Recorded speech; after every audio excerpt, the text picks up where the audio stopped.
Los archivos. Iniciamos si gustan la clase, muchachos. Iniciamos si gusta la clase. ¿Alguien me puede decir qué investigó de las tareas que dejamos? Sí. Pues yo leí, profe, sobre los ingresos contables no fiscales. Ajá. Esos son ingresos que se encuentran en el estado de resultados. Ok. Es dinero que entró a la cuenta, pero que no se tiene que reportar con Sí. impuesto. Por ejemplo, algún activo fijo que se haya vendido. Es decir, si vendimos, por ejemplo, algún terreno, no Ajá. vamos a reportar su impuesto, ya que ya lo habíamos pagado con anterioridad, ¿no? Así es. En el caso de los activos, precisamente juegan, Luis, lo que son ingresos, pero se restan en el costo que ya en su momento se aplicó. Y en base a eso es como se determina si hay utilidad, juega para pagar impuestos, pero si no hay utilidad, no juega para pagar un impuesto como tal, ¿no? ¿Alguien más que nos ayude? Andrea, no sé si nos puede ayudar, ¿qué investigó de favor?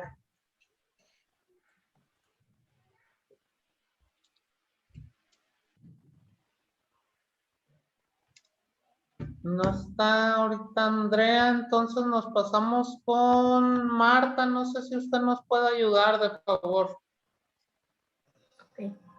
Profe, yo busqué y encontré lo que decía Luis, que son ingresos que se encuentran en el estado de resultados. Okay. Como un ingreso contable, pero no son acumulables físicamente. Muy bien. Y que deben restarse del resultado contable para cancelar su efecto. Ok, muy bien. Y busqué las partidas contables no fiscales, pero me daba lo mismo. Ok, las vamos a ver ahorita en un caso práctico para ser más precisos. Muchos de los contadores, yo me incluyo en su momento cuando inicié estudiando la carrera, nos perdíamos un poquito en estas dos partidas porque suman casi igual, bueno, suenan casi igual. Como se están más o menos integrando, pero no todos se vuelven una partida contable fiscal o no todos se vuelve una partida fiscal no contable. Por eso ahorita nos metemos, si quieren, de lleno a ver este tema de las partidas contables y fiscales. Vamos a empezar. Mande. Sí, a la orden. Yo encontré algunos ejemplos, pero no estoy seguro si sean. A ver, Yeshua, si gustas, compártanoslo y los empezamos a analizar. Bueno, voy a mencionar 4 que sí me quedaron con duda. Por ejemplo, es Ok. el ajuste anual, Ajá, los anticipos de los clientes, ajá. la ganancia de terrenos o activos fijos y ganancia de acciones. En esa de ganancia en venta de las acciones tengo dudas. ¿Cuál es la duda, Yeshua? Sí, por ejemplo, por decir las acciones de una empresa entran como ingresos fiscales no contables. Ajá. Esa Entra es- como un ingreso fiscal no contable porque en tu contabilidad tú no lo vas a poner como una venta que realizaste. ¿A qué me refiero? Las ventas que tú registras en tu estado de resultados son como, por decirte, de mercancías o de otros ingresos que tú tuviste, pero que no juegan para tu estado financiero final. ¿Sí me explico? Más o menos hay dos rubros en la contabilidad que se maneja mucho, los que son los estados financieros, que es de donde todo lo que registras contablemente al final del mes, tú sacas unos estados que son financieros y en base a esos tú presentas la información si tuvo ganancia o pérdida la empresa. Y los estados y el resultado fiscal, que es el que integra el resultado con estas ganancias que tú me acabas, con estas partidas, perdón, que tú me acabas de mencionar, el ajuste anual en los anticipos de clientes, las ganancias por venta de terrenos y ganancia por venta de acciones. Pero esos tú no los estás reflejando en tu utilidad o en tu ingreso como cuenta contable. Eso quiere decir, profe, que esto se refiere a que todo lo que ingresamos que no sea por concepto de nuestra actividad principal no es acumulable, al igual que los gastos, los ingresos no se fiscalizan o no se graban si no provienen de la actividad principal de la empresa.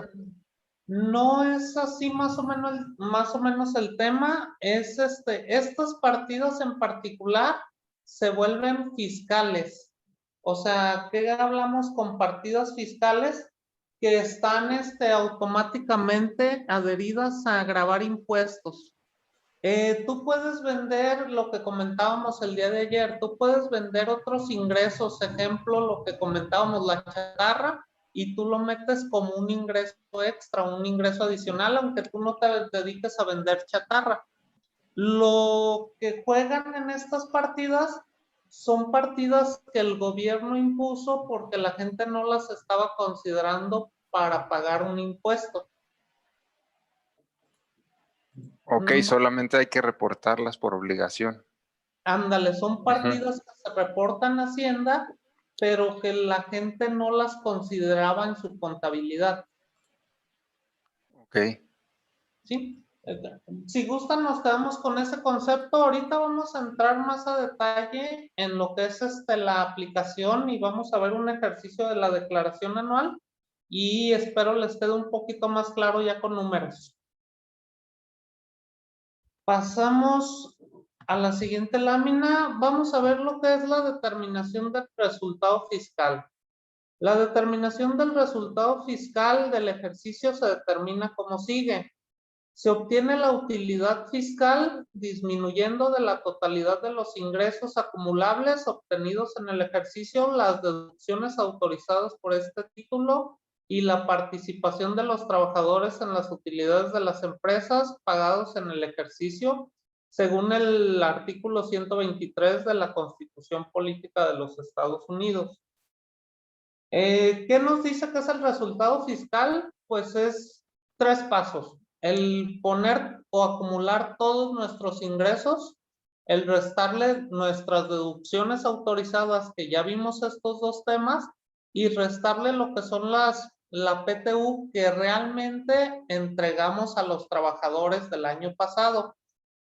Mucha gente se confunde aquí y piensan que la PTU es la que generaron. ¿Alguien me puede decir qué diferencia hay de la PTU generada a la PTU pagada?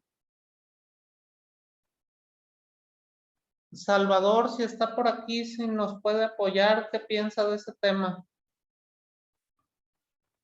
Aquí estoy, pero no. ¿No? Ya no sé. Ok, alguien Para que... empezar, ¿qué es la PTU? No La sé. PTU es la participación de los trabajadores en las utilidades. Es lo que reparten las empresas en el mes de mayo a todos los trabajadores, Bere. No sé si te ha tocado trabajar en empresas que cuando... No, les dan del utilidad- reparto de utilidades sí, pero yo no lo conocía con ese. hazte cuenta que su No lo nombre... conocía así con. Ajá. Y el nombre oficial del reparto de utilidades se llama participación de los trabajadores en las utilidades. Se calcula de un 10% que se tiene de toda la utilidad anual. Sí. Mande, perdón. Ahí está en el mute. Ay, perdón. ¿Alguien habló, perdón? No, profe, perdón. Ok. Entonces, la participación de los trabajadores en las utilidades es la parte proporcional que les toca a los trabajadores de las ganancias que tuvo la empresa el año anterior.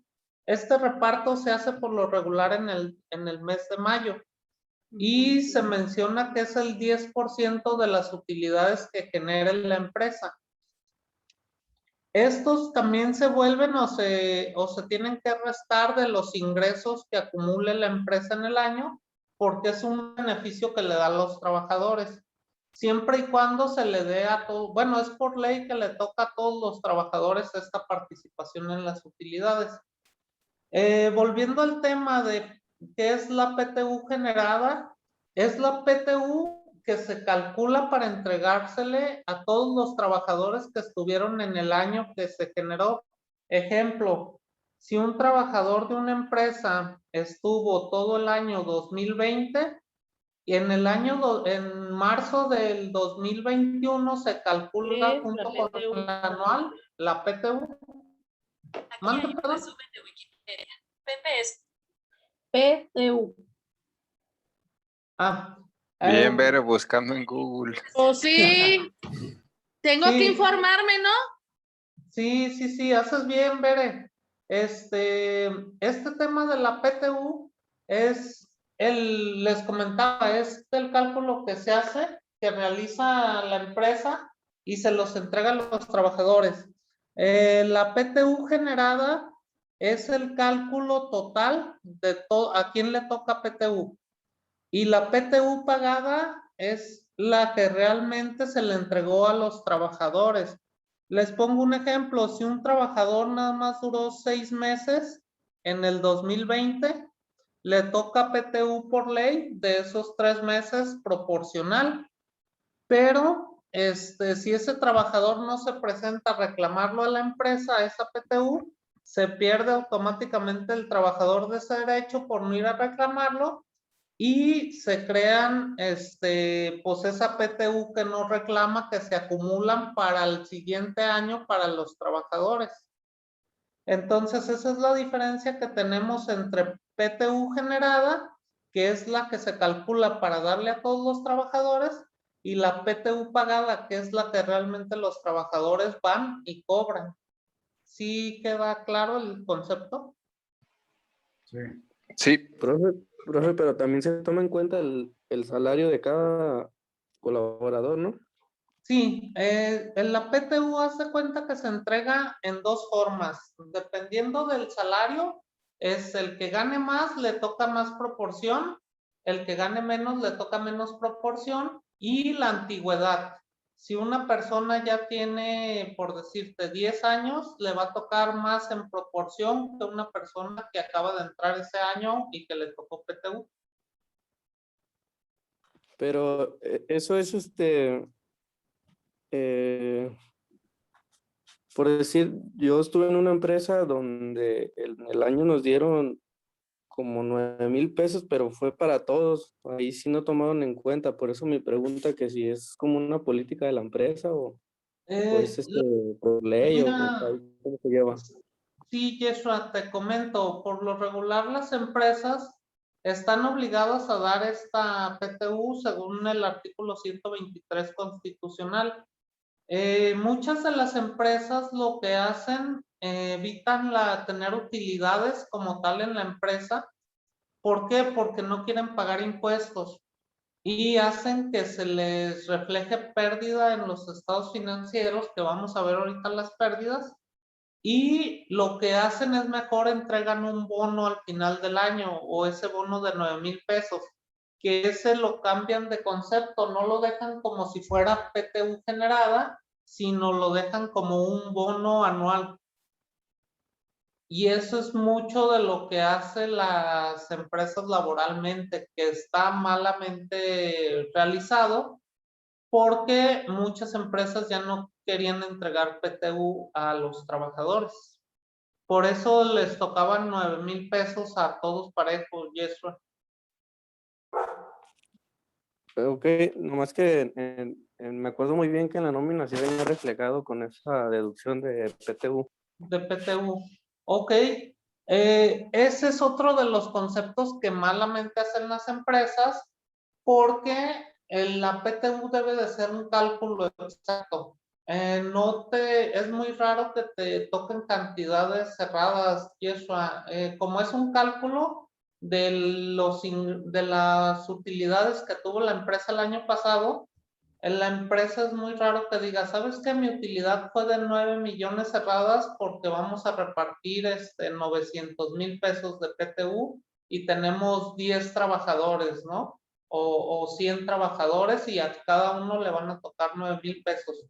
En primer concepto es un cálculo que yo creo que manipuló la empresa para entregar 9,000 pesos de PTU cuando realmente a lo mejor debió de haber sido más, pues. Sí, de hecho los trabajadores, recuerdo bien que los que generaban más fueron los que se quejaron y los que ganaban menos, pues obviamente no dijeron nada. Sí, suele hacerlo mucho, es uno de los vicios que tienen muchas empresas mexicanas, realmente Yeshua, no quieren pagar impuestos y no quieren entregarle al trabajador la parte de ingresos que les corresponde. Está penado por ley, pero muchos de los trabajadores pues prefieren quedarse callados en vez de perder su trabajo, ¿no? De repente, desgraciadamente, pues se ha vuelto un tema ya más de cuidar el trabajo que de realmente pelear lo que es de cada trabajador y eso. Maestro, entonces eso se puede denunciar. Se puede denunciar, sí se puede denunciar y con la Secretaría de Conciliación y Arbitraje, inclusive la empresa debe de poner a disposición de cada trabajador o de cada persona que se lo pida que sea trabajador, la declaración anual para saber si tuvieron utilidad o pérdida y saber cuánto les toca de reparto de utilidades en global.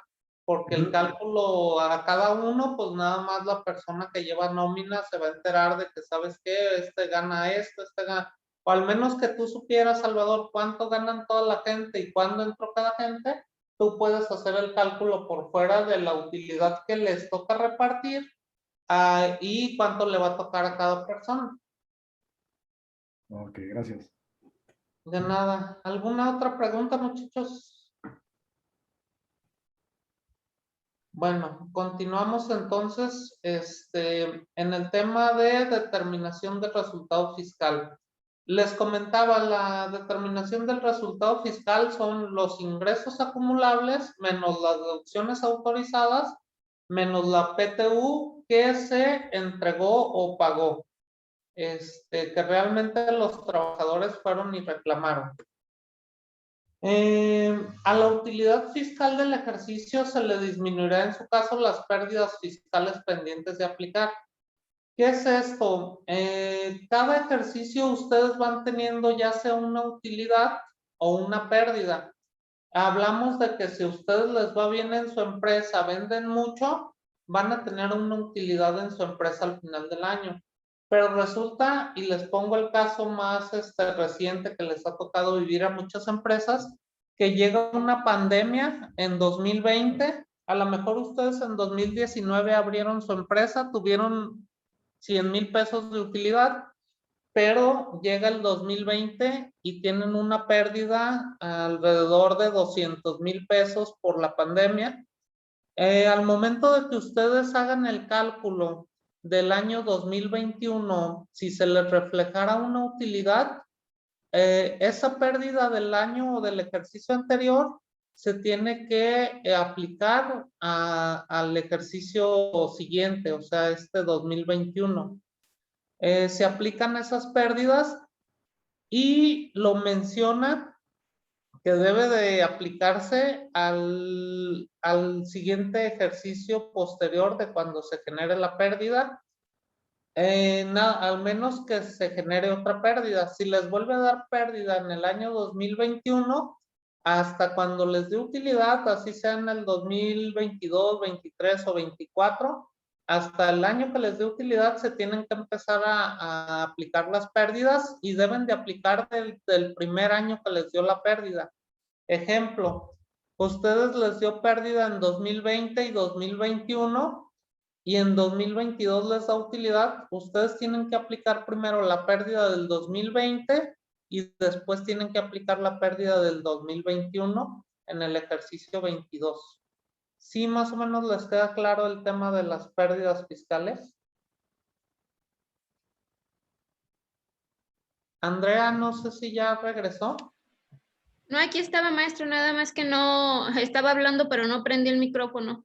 Muy bien, Andrea. A ver, coméntenos si le queda claro el tema de pérdidas fiscales, Andrea. Sí, nada más mi duda, algo que iba a preguntar, en cuanto a lo que dice usted, yo a lo que investigué, Ujú. bueno, yo encontré ingresos fiscales no contables y ingresos contables no fiscales. A lo que usted está comentando, ahí entrarían las utilidades contables en venta de activos. No, ¿A eso se refiere? no, las utilidades son la ganancia que se tiene de un ejercicio. Ejemplo, si usted vendió 100,000 pesos y sus costos y gastos fueron de 50,000, los otros 50,000 son las utilidades que usted genera en ese ejercicio.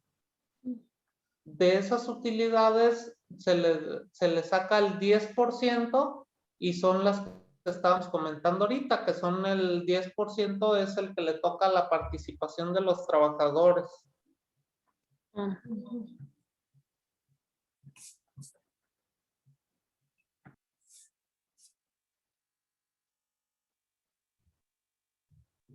Muy bien, entonces continuamos.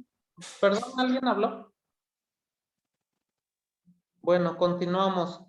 El impuesto del ejercicio se paga mediante declaración que se presentará ante las oficinas autorizadas dentro de los 3 meses siguientes a la fecha en la que termine el ejercicio fiscal. Por este rengloncito es que todas las declaraciones anuales de personas morales vencen el 31 de marzo, porque es donde nos hace mención que se presentan 3 meses siguiente a la fecha en la que se termine el ejercicio fiscal, que es el 31 de diciembre. Al menos que la autoridad les dé chance, en su momento se le llama prórroga, que los contribuyentes la presenten después. De repente, porque el sistema del SAT falla, no queda tiempo la declaración para poder presentarse y todo esto, el SAT a veces se porta bien y decide dar por otro mes, aparte de estos 3 meses, y el vencimiento termina siendo hasta el mes de abril a veces. Esto lo saca por lo regular en el diario oficial de la Federación y lo saca como una resolución administrativa para mencionarlo, pero lo anda sacando el 31 de marzo a las 8 de la noche. Entonces, no es bueno esperarse, es bueno, si tienen ustedes ya el cálculo de las declaraciones, presentarlas para no depender de que si el SAT da prórroga o no da prórroga. Pasamos al siguiente tema, muchachos. Pérdidas fiscales. Era lo que comentábamos ahorita del tema de las pérdidas fiscales. Se obtendrá de la diferencia entre los ingresos acumulables del ejercicio y las deducciones autorizadas por esta ley, cuando el monto de estas últimas sean mayores que los ingresos. Entonces, ¿cómo nos generamos una pérdida del 2020 que llegó la pandemia? Pues gastamos más de lo que vendimos. Esa es cómo se hace una pérdida fiscal. Más aparte del resultado de la pérdida, se le incrementa en su caso la participación de los trabajadores en las utilidades. Lo que veíamos, si aparte nosotros repartimos utilidades y les dio pérdida, pues se van a sumar esas utilidades. O sea, no se van a repartir las utilidades. No se van a repartir vamos a poner en el caso de ejercicios. En el 2019, si usted le dio una utilidad, nos vamos a ir en cantidades muy pequeñas de 10 pesos. En 2020, usted debió de repartir estos 10 pesos en la utilidad a los trabajadores. Usted reparte estos 10 pesos de utilidad en el 2020, pero resulta que en el mismo 2020 llega la pandemia y ahora en el 2021, cuando hace el cálculo del 2020, le da pérdida.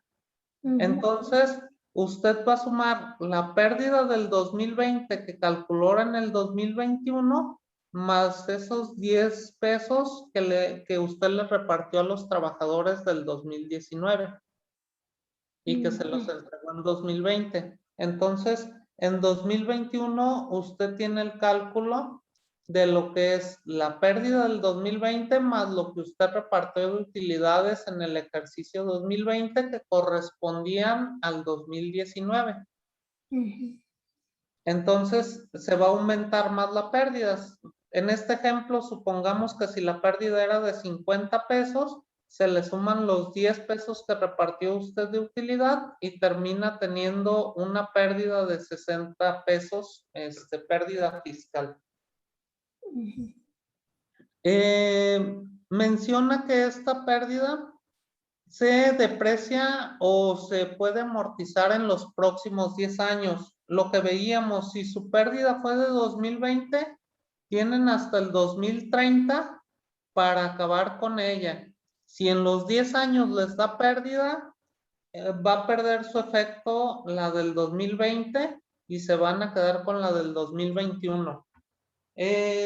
También las pérdidas fiscales vencen en ese plazo, o sea, la autoridad dice, te doy 10 años para que te agotes la pérdida fiscal del 2020 en este caso.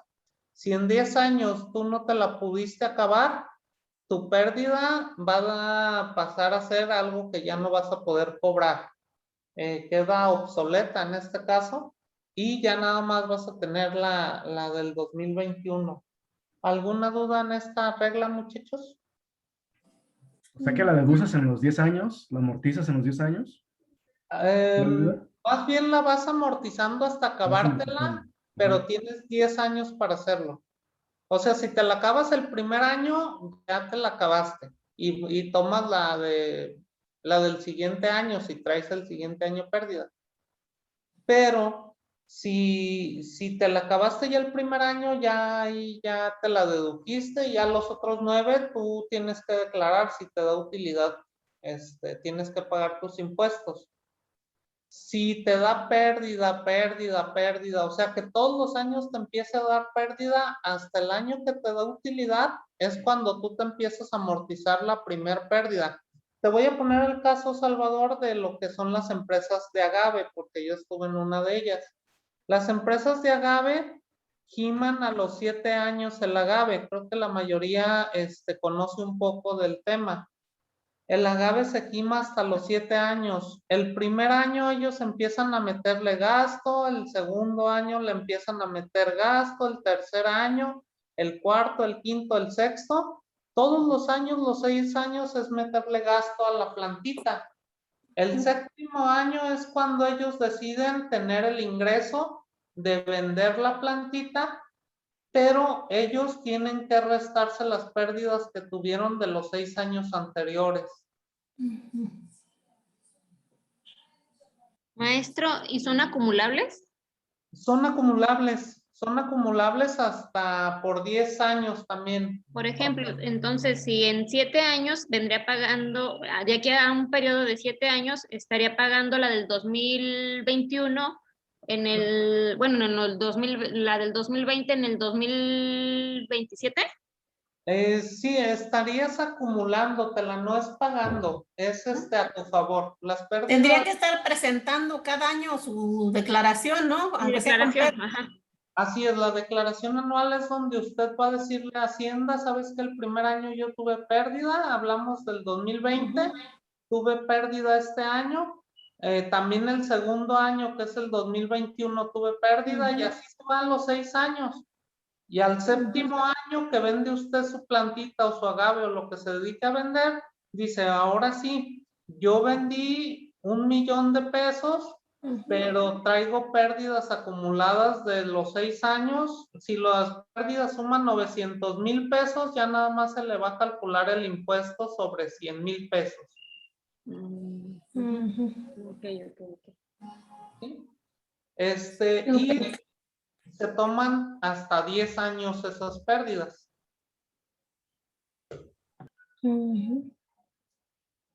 Ahora dice, cuando el contribuyente no disminuye en el ejercicio la pérdida fiscal del ejercicio anterior, pudiéndolo haber hecho, conforme a este artículo, perderá el derecho a hacerlo en los ejercicios posteriores. ¿A qué se refiere esta regla? Que si el año 7 ustedes tienen utilidad, pero dicen, ¿sabes qué? Yo prefiero no utilizar las pérdidas porque sé que el año 8 voy a tener más utilidad, y el año 7 le voy a pagar a Hacienda porque me salió poquito, pero el año 8 me voy a acumular todas del año 1 al 6. Se pierde automáticamente el derecho de acumularlas porque están cortando el ciclo. Si les da utilidad en el año 7, se tienen que empezar a utilizar desde el primer año. Y así sucesivamente se vuelven acumulativas, lo mencionaba Andrea, se vuelven acumulativas, pero también se tienen que ir aplicando al primer ejercicio que les dé utilidad. Si no se aplica, se pierden automáticamente el derecho de aplicarlas. Menciona también para los efectos de este artículo, el monto de la pérdida fiscal ocurrida en un ejercicio se actualiza multiplicándolo por el factor de actualización correspondiente al periodo comprendido desde el primer mes de la segunda mitad del ejercicio en el que ocurrió y hasta el último mes del mismo ejercicio. Esto no nos habla de otra cosa más que la actualización de los INPCs. Nos habla de actualizaciones desde el periodo que se generó hasta el periodo que lo van a aplicar. Así como se actualizan los impuestos cuando no se los pagamos al SAT, también estas pérdidas que tenemos a favor nuestro, también el SAT nos las actualiza para que podamos tener el monto actualizado.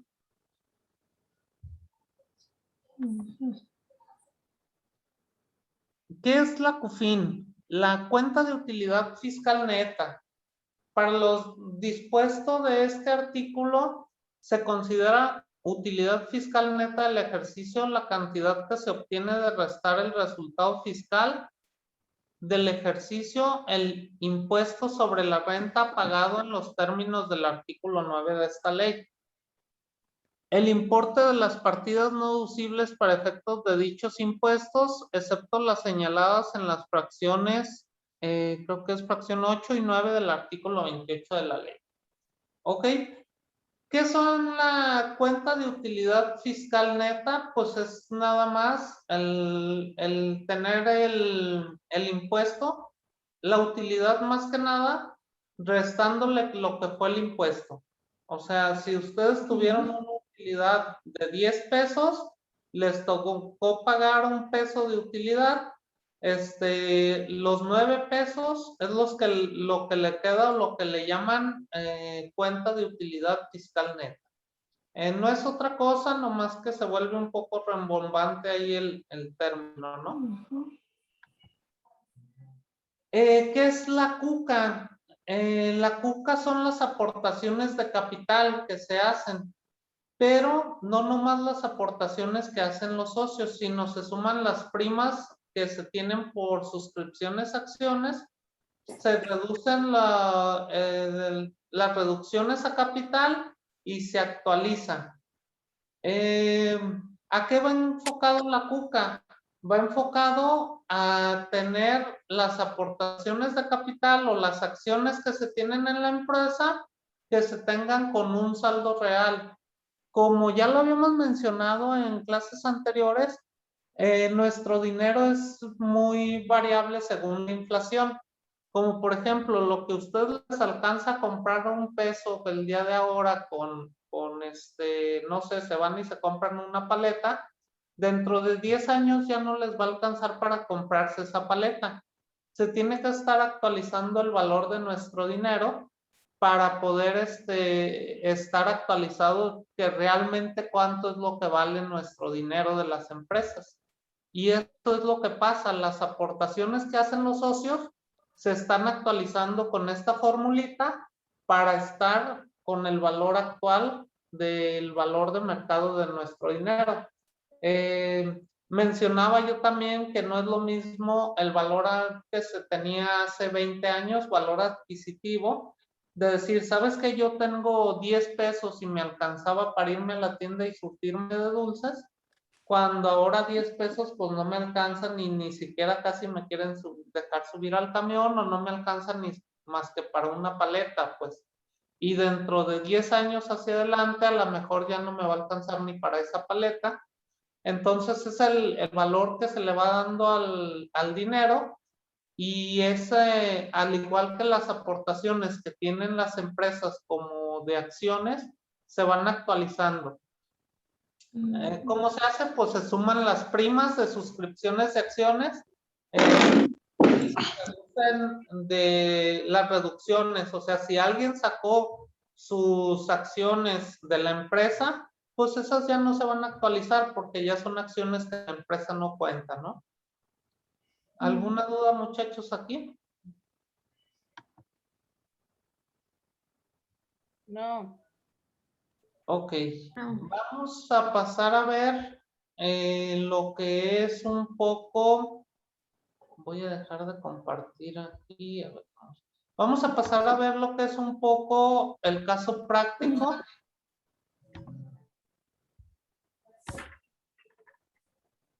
¿Ahí lo alcanzan a ver, muchachos, todos? Sí. Sí. Ok. Ve. Vamos a comenzar a ver un poco el caso práctico de la declaración anual. Les comento, yo en mi caso, yo lo que siempre les sugiero a los alumnos, a los auxiliares que tengo, es que investiguen mucho por su cuenta. La declaración anual es una declaración que nos puede llevar a los contadores el integrarla al 100%, hasta un mes si no tenemos registrados correctamente los archivos, y metiéndonos mucho a detalle. ¿Qué hablo de mucho detalle? Conciliando las cuentas que estén correctas, que estén facturas canceladas como se debieron de haber cancelado, que las deducciones se estén haciendo correctamente, que esté calculado el coeficiente de utilidad, las pérdidas fiscales de ejercicios anteriores, hacer los pagos provisionales. Engloba mucho esta declaración. Desgraciadamente, pues tenemos ahorita media hora para ver los puntos más importantes, pero sí les recomiendo que ustedes tengan esa curiosidad de expandir un poco su mundo y de conocer realmente, porque es una parte muy bonita de la contabilidad terminar una declaración anual.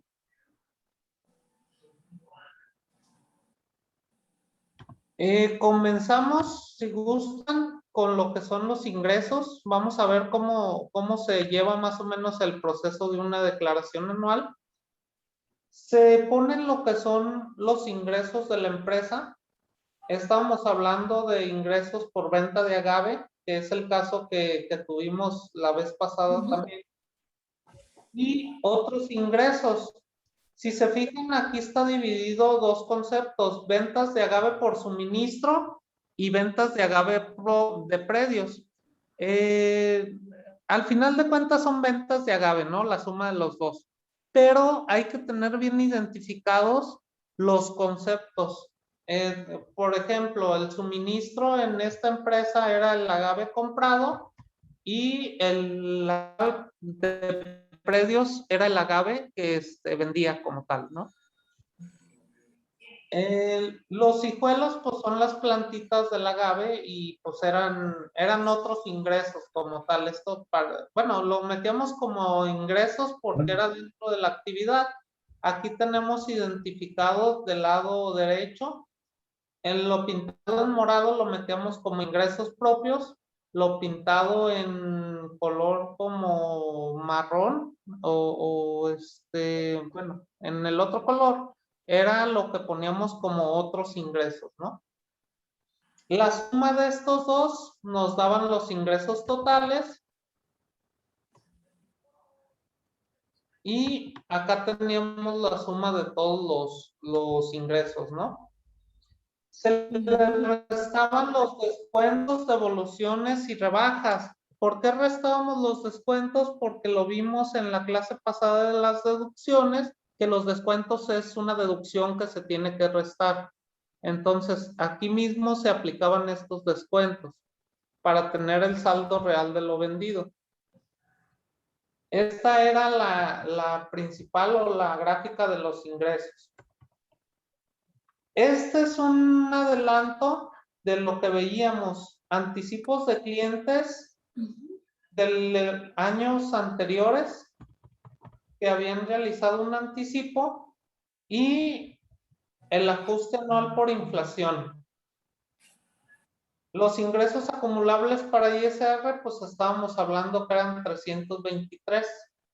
Esto es lo que ahorita estábamos nosotros platicando acerca de la tarea que dejamos.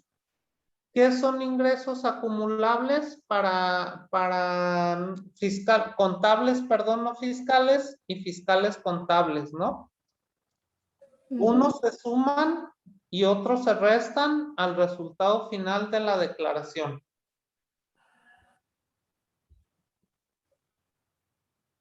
¿Cómo se determina el coeficiente de utilidad? Ayer vimos y nos mencionaba precisamente el compañero, si más no me equivoco, fue Luis, quien nos lo mencionó, que decía que los pagos provisionales se hacen a través de un coeficiente de utilidad que se determinaba de esta manera, ¿no? Los ingresos nominales que se tuvieron en el periodo entre la utilidad fiscal que se tuvo en el periodo nos da este coeficiente, que este coeficiente es el que vamos a utilizar en el siguiente periodo. Ejemplo, si este coeficiente lo calculamos ahora en el 2021, que presentamos, perdón, la declaración en marzo del 2021 del ejercicio 2020, este es el que vamos a empezar a tomar para calcular los pagos provisionales de todo el 2021. ¿Sí estamos de acuerdo, muchachos? Sí, Sí, ahí vamos. Ok. También veíamos lo que son las pérdidas fiscales. ¿Qué son las pérdidas? ¿Qué son las pérdidas fiscales? Pues son todas las pérdidas que se tuvieron en ejercicios anteriores y hasta incluso las marcamos en rojo, ¿no? Veíamos también ahorita en una de las últimas láminas que las pérdidas fiscales se tienen que actualizar. Se actualizan desde el último ejercicio hasta la mitad bueno, más bien de la mitad del ejercicio al final del ejercicio. Si no se aplica en este ejercicio, se actualiza otra vez de nueva cuenta, como es en este caso. Se actualiza de diciembre a junio 2013. ¿Sí? Estas son las actualizaciones que yo les comentaba. Los INPC que se traían en 2012, de julio 2012, se le divide diciembre entre julio y se saca el factor. La pérdida fiscal se multiplica la pérdida que se tuvo en el ejercicio por el factor y es la nueva pérdida que se puede aplicar en el ejercicio posterior. Si hubo pérdida en el ejercicio posterior, así se va acumulando hasta que tenga utilidad la empresa. Nos vamos entonces a la conciliación contable fiscal, que son las partidas no acumulables o no deducibles acumulables o partidas deducibles o no acumulables, ¿no? Que estas son las que comentábamos que son partidas contables no fiscales en esta parte de arriba. Y la parte de abajo son partidas fiscales no contables. ¿Qué entran en estas partidas? Principalmente, pues hablábamos de depreciaciones contables. No es lo mismo una depreciación contable que una depreciación fiscal.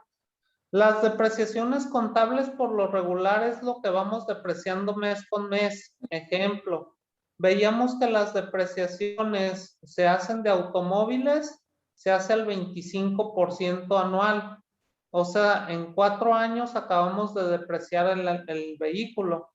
Si este vehículo nos cuesta 100,000 pesos, vamos a mandar 25,000 el primer año, 25,000 el segundo y así hasta llegar a los 100,000 pesos, ¿no? Y estas son las depreciaciones contables, que se manda 25, 25, 25 y 25. Las depreciaciones fiscales dice que son los 25,000 pesos actualizados. Esta tabla también se actualiza con los INPCs. Se hace un factor de actualización al igual que las pérdidas. Es igualito que este, el factor que se hace para los activos fijos. Y multiplica a los 25,000 pesos del primer año y es lo que nos va a dar la depreciación fiscal. Esa es la diferencia de una depreciación fiscal a una depreciación contable. Cuando les pregunten cuál es la diferencia de una depreciación contable a una fiscal, es que la fiscal se actualiza y la contable no se actualiza, se mete lo que sale parejito, ¿no? Y ambas juegan en la conciliación contable fiscal. La depreciación contable juega como partida contable, la depreciación fiscal juega como partida fiscal. ¿Estamos de acuerdo? Ahí está medio enredosito, ¿no? Está muy enredosito, pero así es, o sea, son partidas que contablemente las consideramos de una manera, pero para pagar el impuesto se considera de otra manera diferente. ¿Y cómo argumenta la depreciación de un vehículo? Disculpa. ¿Cómo argumento? ¿En qué sentido? Perdón. Mira, un ejemplo, el vehículo me costó 200. Sí. ¿Y cómo se lo hago saber al SAT de que voy a meter una amortización de una depreciación del vehículo? Ok. En la declaración anual viene un campo que se llama depreciaciones exclusivas. Bueno, viene un campo que se llama activo fijo, una carátula en la declaración anual. Y en la misma declaración anual vienen 3 campos. ¿Cuánto te costó los bienes que traes? ¿Cuántos fueron los que compraste este año? ¿Y qué rubros? Porque te los vas separando. Te los separas si es terreno, te los separas si es vehículo, te los separas si es mobiliario. Y al final te pone cuánto estás depreciando anualmente. Ahí es donde le enteras tú al SAT cuánto es lo que traes de depreciación.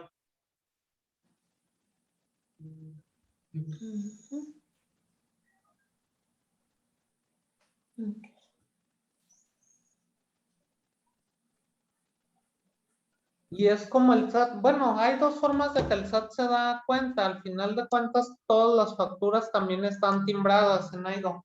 Entonces, el SAT se da cuenta de que tú estás comprando un bien porque te están facturando y ahí se da en primera cuenta de que el SAT estás comprando un vehículo y también se dan cuenta cuando tú presentas tu declaración anual y que pones en el rubro de vehículos 200,000 pesos y que te lo empiezas a depreciar y pones en el rubro de depreciación el monto que tú aplicaste, ¿no? Otra de las partidas contables no fiscales y que ayer les comentaba y que les decía que es la más común son los no deducibles. Lo que son los gastos no deducibles es una de las partidas que juega para su estado financiero, que al final de cuentas lo deben de registrar porque es un gasto que ustedes no consiguieron factura, pero que sí realizaron y sacaron su dinero del banco, pero que no tiene que jugar para declarar los impuestos. Es un movimiento que ustedes no deben de registrarlo para la declaración de impuestos. Los donativos que se realizan excediendo el límite del 7% que yo les mencionaba, se juegan como una partida contable no fiscal. Tenemos nada más el 7% para hacerlo deducible en impuestos.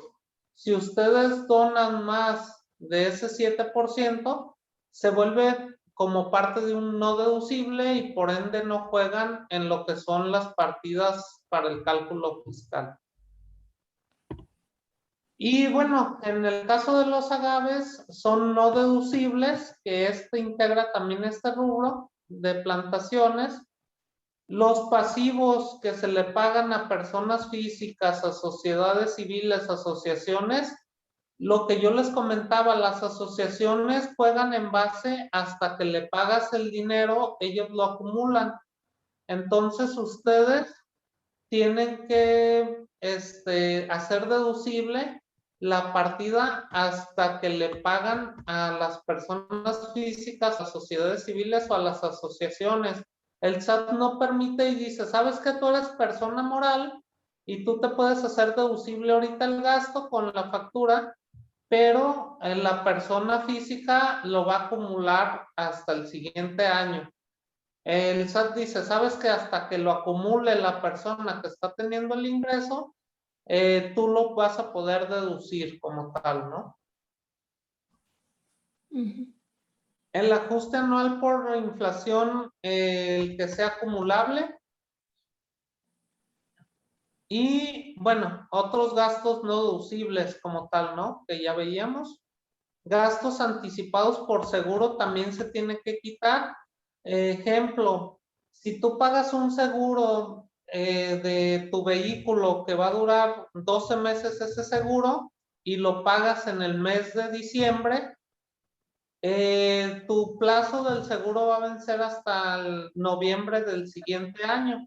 Entonces tú nada más te vas a hacer deducible la partecita proporcional que le toca al primer mes de seguro. Los otros 11 meses tú te los haces deducibles hasta que te toca hasta que va venciéndose cada uno de estos meses, ¿no? Y por eso se tiene que quitar dentro de lo que es la declaración anual como una partida fiscal, porque todavía no te toca hacerlo deducible para el pago de impuestos.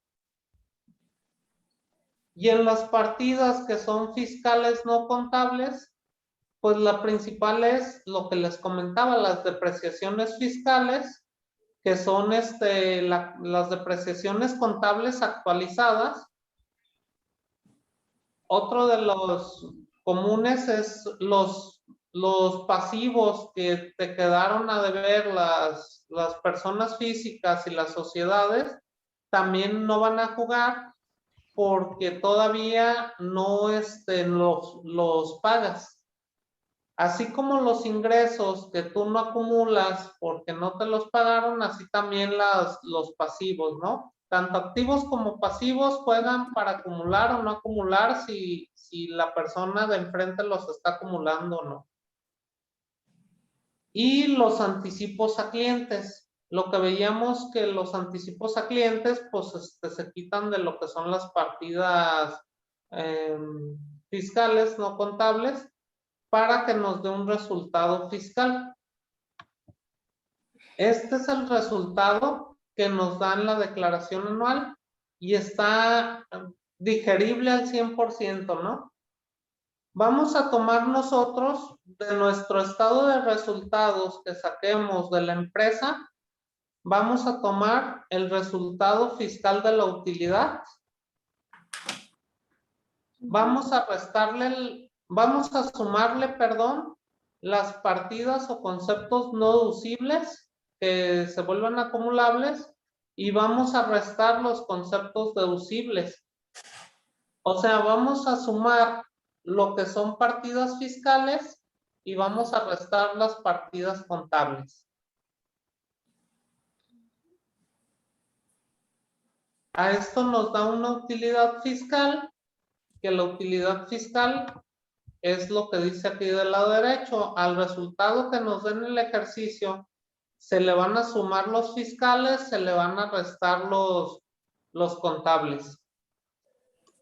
Y esa utilidad se va a aplicar una tasa del 30%, que es la tasa anual vigente del impuesto sobre la renta.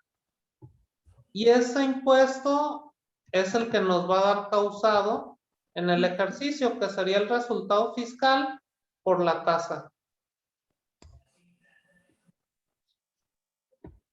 A estos 23,000 pesos debemos de restarle lo que son la PTU, que esta empresa no tenía porque era empresa de campo. Los trabajadores los traían en outsourcing y por ende no tiene PTU. No entregaba participación a los trabajadores en las utilidades. Y se le restaban los pagos provisionales que declarados en todo el ejercicio. Los pagos provisionales iban pagando mes con mes, en enero, en febrero, en marzo, y el resultado final es lo que le tocaba pagar a la empresa en la declaración anual. Bueno, esto es más o menos cómo se realiza una declaración anual, muchachos. Deben de tener a la mano lo que es el balance general al 31 de diciembre del año que van a cerrar. Deben de tener a la mano el estado de resultados para sacar la utilidad contable, que el estado de resultados. Deben de tener sus analíticas de los activos, deben de tener analíticas de pasivos, de proveedores, de acreedores, de clientes y de ventas. ¿Por qué? Porque en base a eso son todos los datos que vamos a ocupar para llenar la declaración anual.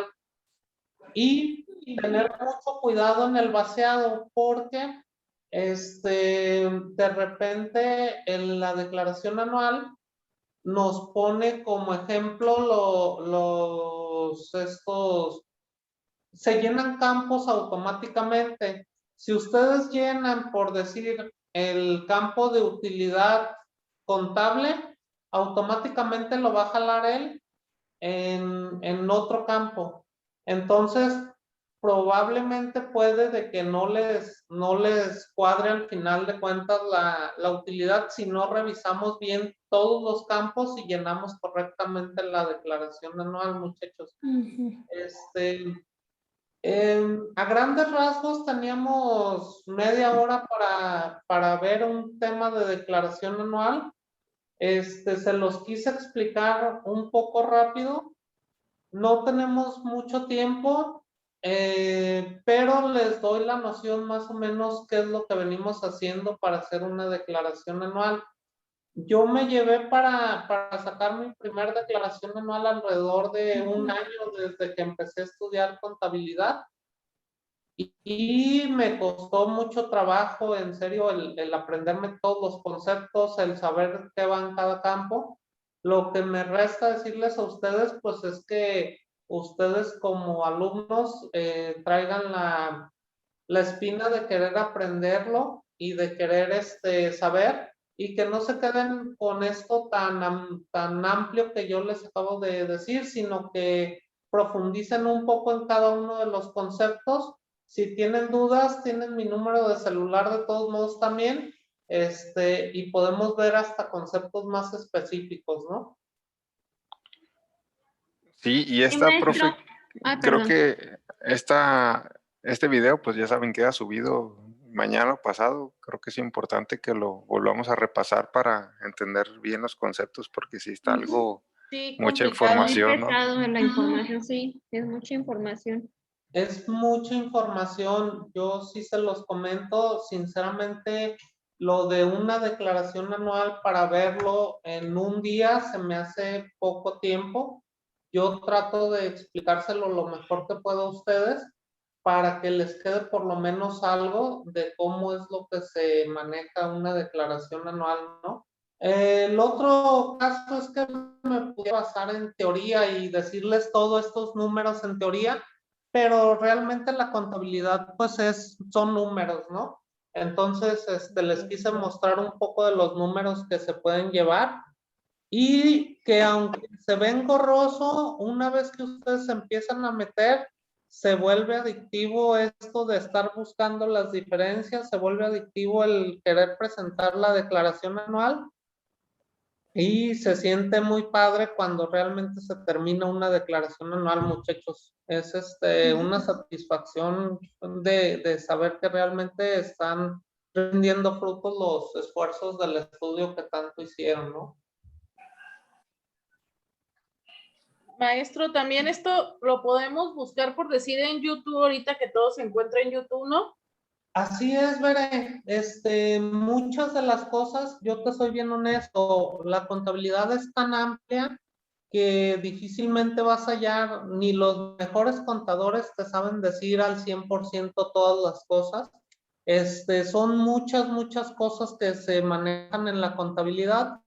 Y muchas de las veces se apoyan mucho en estos videos tutoriales, otros se apoyan, bueno, los que están registrados en el Colegio de Contadores se apoyan mucho con colegas, y de esa forma es como se va aprendiendo, Vero, compartiendo con gente del ramo y que van subiendo videos o que vas platicando con ellos y les aprendes lo que realmente a ti de repente se te está yendo de la mente. Ok.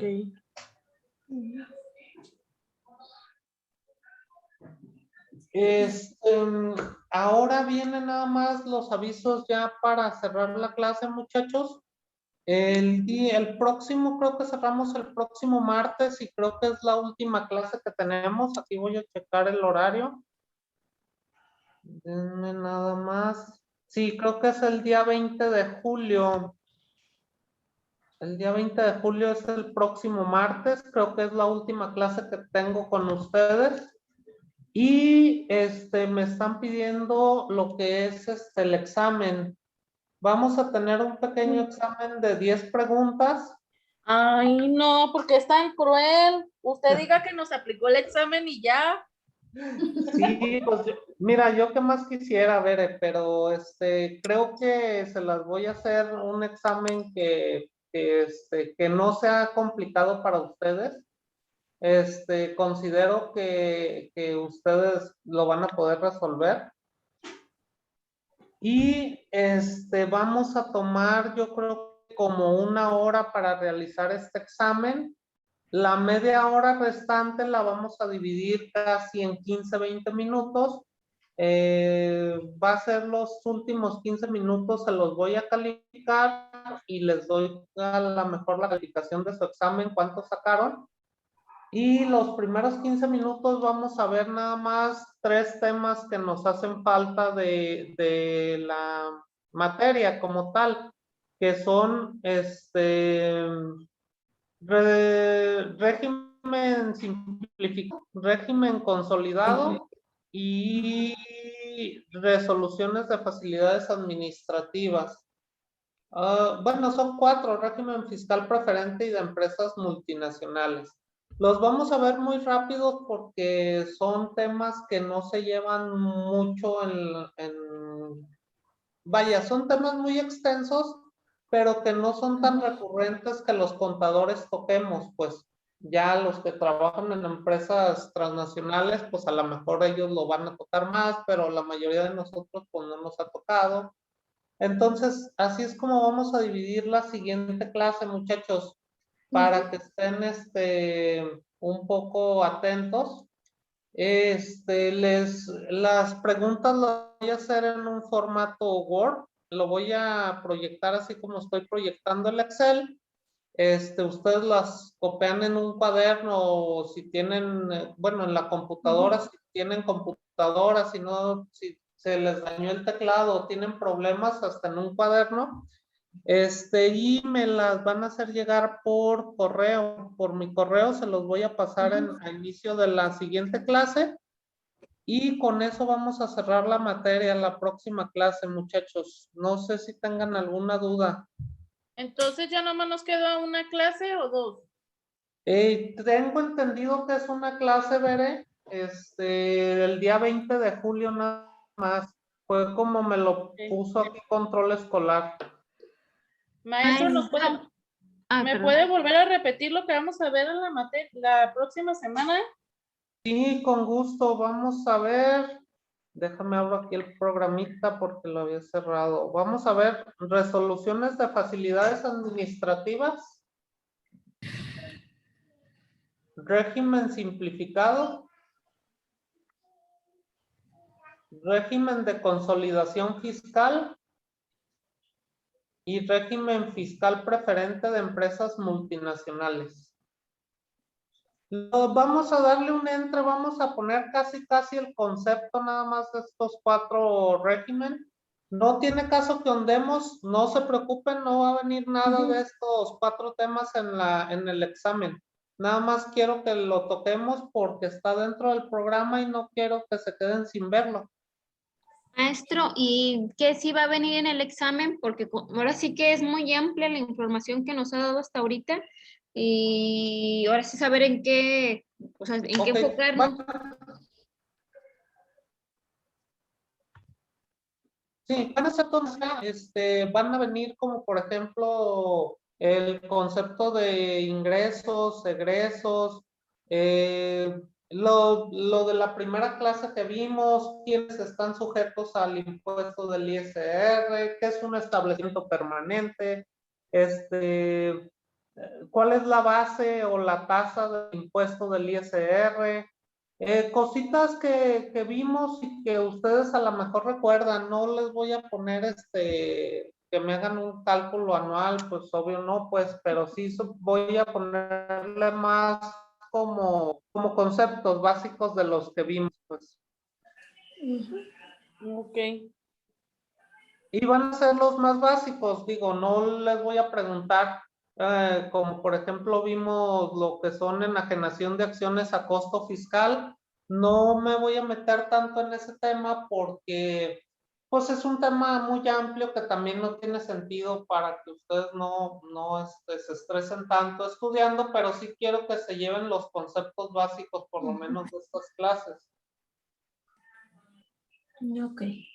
Ok, maestro.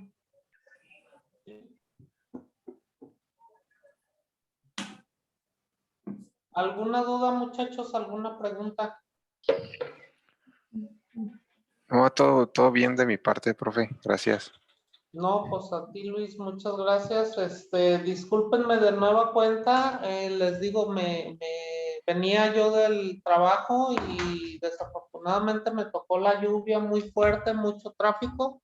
Llegué algo tarde, mil disculpas. Espero que no suceda con frecuencia. Pero pues muchas gracias a ustedes por el apoyo y por todo lo que me ayudaron en esperarme, pues. Gracias a usted, maestro. No, al contrario. También aquí está lloviendo y con relámpagos, bueno, ya se calmaron, ¿verdad? Pero... Sí, se vino fuertecita el agua, pero bueno, pues gracias a Dios, pudimos dar la clase. Les transmití lo que quería transmitirles